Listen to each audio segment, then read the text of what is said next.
Sí, puc caure perfectament.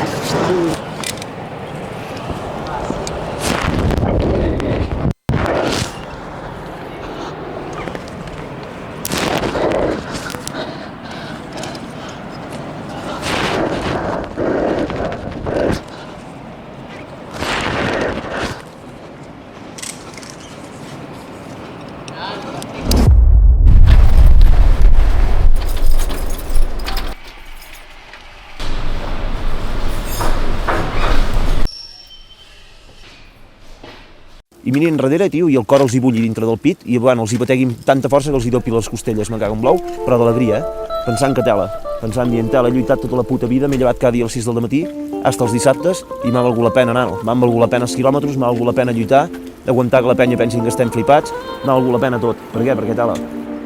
Em vull morir de content, no de vell, de content em vull morir. Doncs som al Rocco Balaguer. Aquest Rocco el va construir l'Ajuntament sobre el 2009-2010. Primer era només aquella part de lli del fons, era un plafó pla, un plafó 20 i un sostre.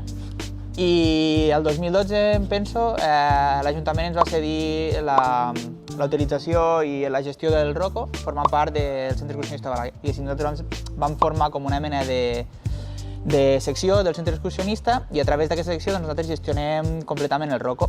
Gestionem el que són les entrades, gestionem el que són les preses, el material, tot això.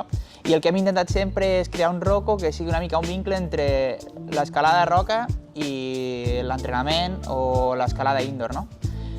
És un Rocco una mica diferent del comercial que hi ha actualment i, com veieu, bàsicament són totes sprywalls, un kilterboard, un moonboard, un campus, totes les taules d'entrenaments que vulguis, peses i tot el material que necessitis per entrenar i per després poder sortir roca i fer viatures. Llavors això fa que s'ajusti bastant a un perfil més de gent que escala roca. Llavors aquí això, pot vindre a entrenar gent que fa 6A i gent que fa 9B o 9B més o el que sigui. Llavors això és guai perquè és un Rocco polivalent i vens aquí les tardes i hi ha sempre molt bon ambient i gent apretant. Bueno, doncs treballo com a bomber i també ajudo gent a entrenar amb el tema escalada des de fa bastants anys, més o menys el 2012.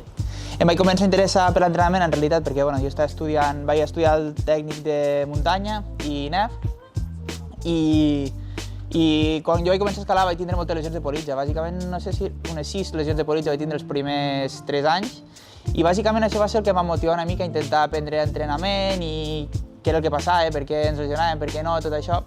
I des del 2012 doncs, que estic ajudant a gent a entrenar i a intentar millorar una mica.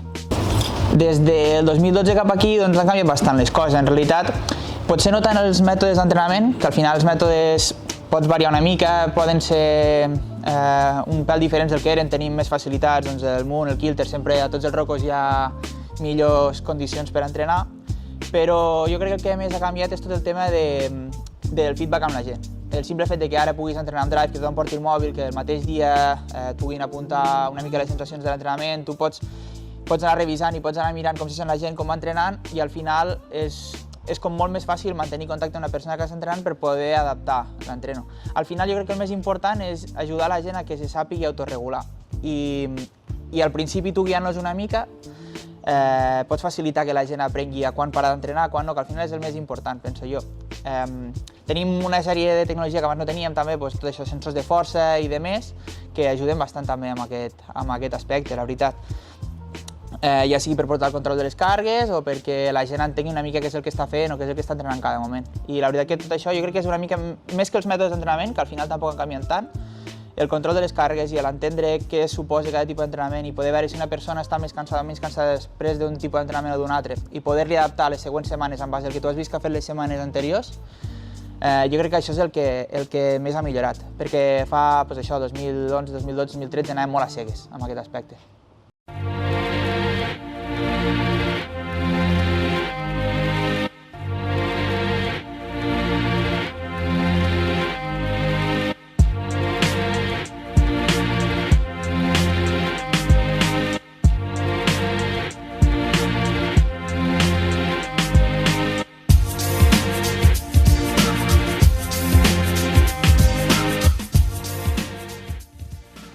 Doncs avui som a Bruixes, un dels sectors de Terradets.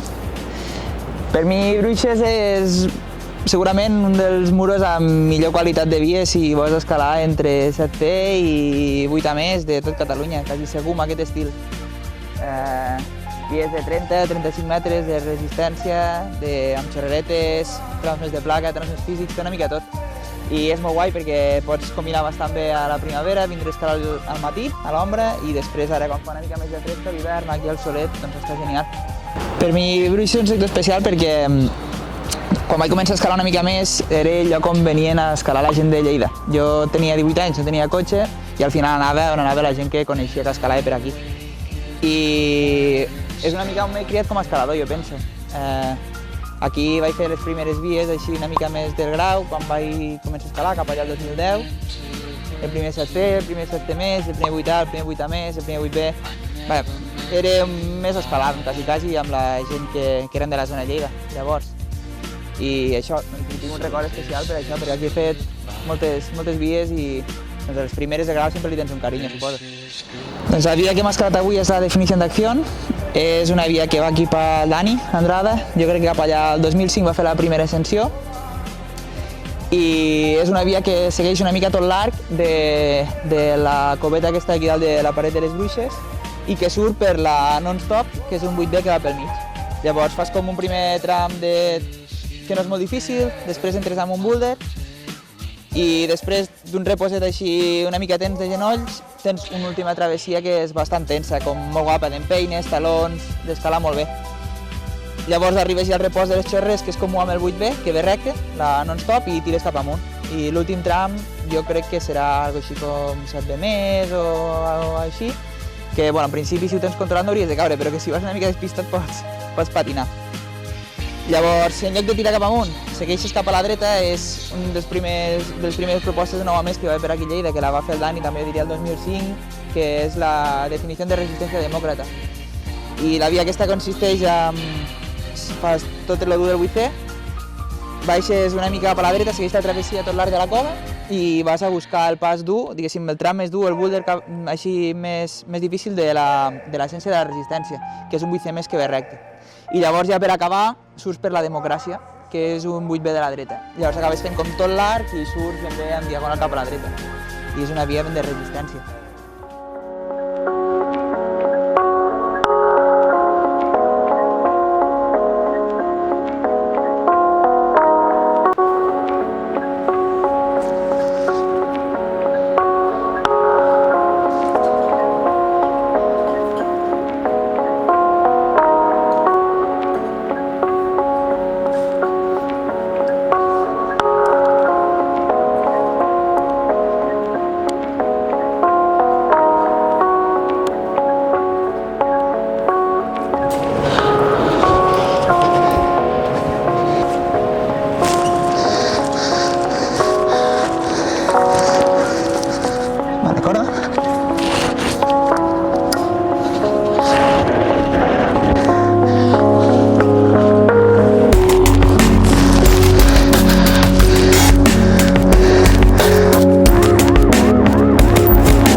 Bueno, Pol, felicitats pel PEGE, una via de referència en una escola de referència. I parlant d'escoles de referència, al final, bueno, vivim aquí una mica a la meca de l'escalada, no? Molta gent ve aquí a passar la temporada, d'hivern, de primavera.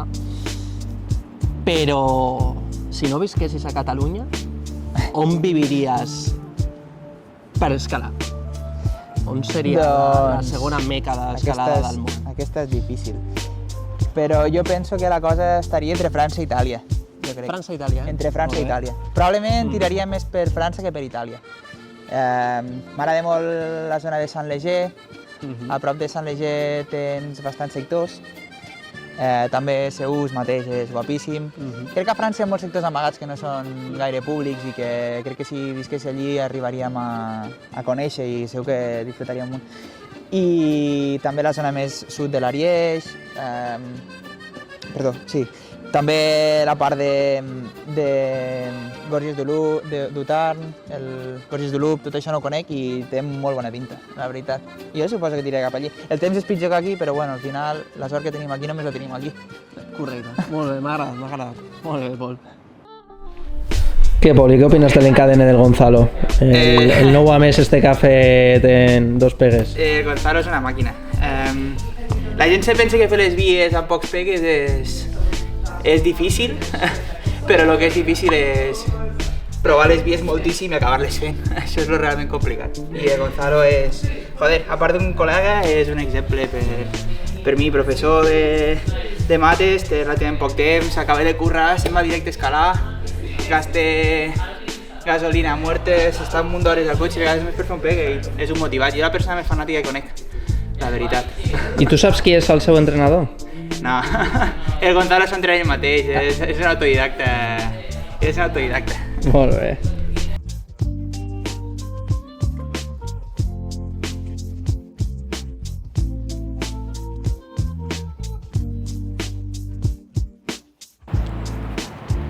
Mat, Oli.